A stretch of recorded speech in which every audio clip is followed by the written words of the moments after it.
Do I say anything after that, or do I need to say now? Right, how do you want me to start? Right, and welcome back to the channel. Today, our G87 M2. Last video you would have seen that we fitted a set of KWV3s. Since then, we've become suspension secret dealers, so we have fitted a lot of the upgrades on this car. We'll go through what we've upgraded, the reasons why we've done it, and we'll do some road testing and explain to you the difference it feels like on the road.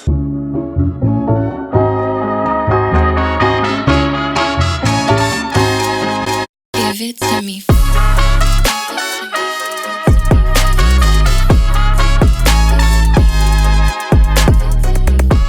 Right, so after fitting the KWV3s, we did lower this quite a lot, around about 45mm. A couple of reasons for that, obviously big arch gaps, also dropping the centre of gravity down as low as we can go. So with that, you then get issues with camber and toe. So perfect upgrade is to start off with, is the suspension secret camber arms. Gives us full adjustability to maximise camber and reduce it depending on where we want to use the car. Also the beauty with these, the top arm is curved. The reason behind that is when you drop the car so much, on the arms that are straight, they can have a tendency to touch the chassis, end up with knocking noise. They can also end up bending the arms. These are specifically made to be curved, so we can drop the car as low as we want to go, and then have all the adjustability to get that camber back in again. So this comes with both the top camber arms. We've got this one and the one that sits slightly lower and then to the right of it, which is this one here. Once we've done these, we then go on to toe arms. With any suspension upgrades on the car, it throws the geometry out.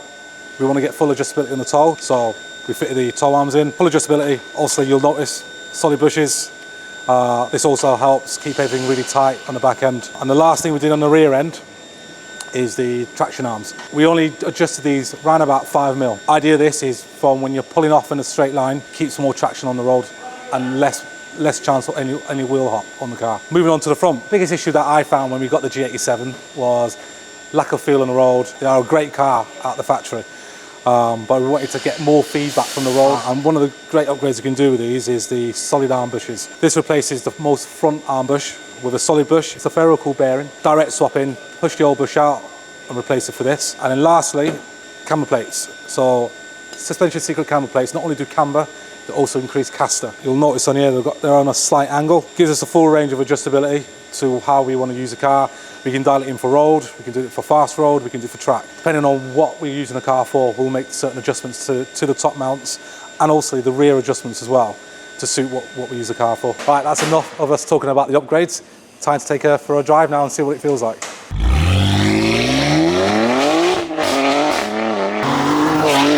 do you want me to start? Well, firstly, it's been a long time. It has been a long time, yeah. How you doing? I'm good.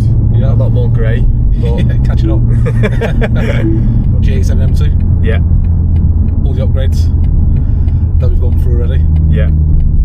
So, biggest complaint of this car, I'd say, when we got it, and I think it's quite common as well, from what people's thoughts are, is a great car, very, very refined, but you lose a lot of feedback from the wheel, and handling, because it's quite a heavy car, just needs tweaking more than anything. So with the upgrades, straight away, just without really even pushing that hard, you feel how much more direct it is. Yeah. It sticks really well to the road, but you've got such a better feel on the road through the wheel. You know exactly what the car's doing. Now, with the setup we've done with the V3s, we've gone for a firmer setup on the compression and rebound. Well, even though it is firm, it's not crashy. It's not like, not at all. Some cars can be ruined by having a firmer setup, but it's still smooth enough that you could take this car on a longer drive and not be hurting your back. Not have your fillers dropping out. Yeah, that's it. So we've gone firmer than what the standard setup on V3s are, and personally on all my cars that I have, I set them up a lot firmer because I like to have that feedback from the road, and also I like it to follow all the undulations of the roads. Now, added with that, with all the upgrades, so we've done the camber plates, the front arm bushes, the rear toe arms, traction arms and camber arms, so they're all pretty much solid mount bushes. Doesn't ruin the ride of the car, it's not crashy, but certainly what you do get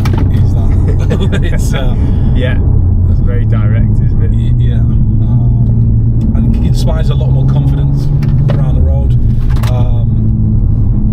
That's the geo setup as well.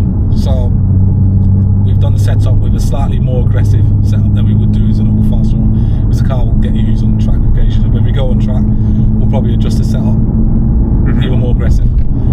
So we've added a bit more camber than normal, much more on standard, and also on the rear.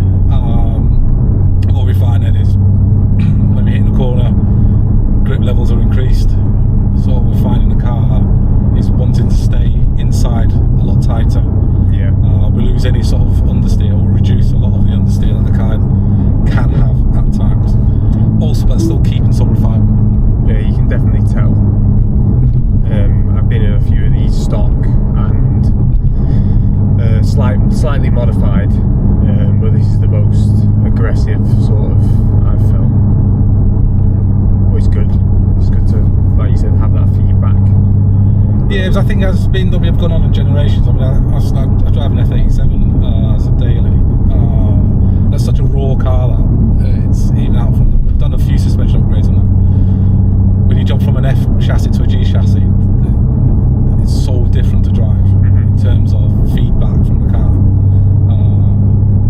And you want to really maximise that, because you don't know how to react if you can't get any feedback from the car. Yeah. And the upgrades certainly give you that. I think the biggest positive though as well with these upgrades is it literally, there's no knocks, there's no bangs, nothing. Bear in mind, all the mounts now are upgraded, all solid mounted. That bearing base, though, spherical bearings, it's still refined enough, isn't it? Yeah. It still feels like you could jump in it and it'd just be. It feels like an OEM sort of car, but just made better. Yeah. Sometimes if you go over the top or massively modify your car so it is a track spec vehicle, you can just tell when you just jump in them, and they're just they're just rickety, aren't they? They're just Noisy. Yeah. The common complaints of a lot of top mounts is that they can be quite noisy and knock a lot. Yeah. We've got suspension secrets on a few cars now, and they just literally sound like OEM. Yeah, I mean, my E92 on coilovers, you'd feel everything in this, you'd feel horrible.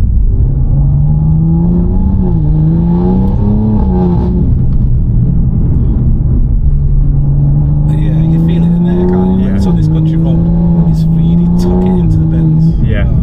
These are sort of my favourite type of roads to drive on.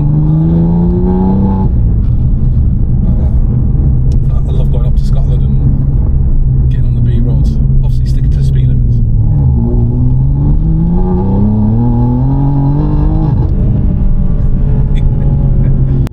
Yeah, it feels composed, it feels tight. Right, that's the road test done.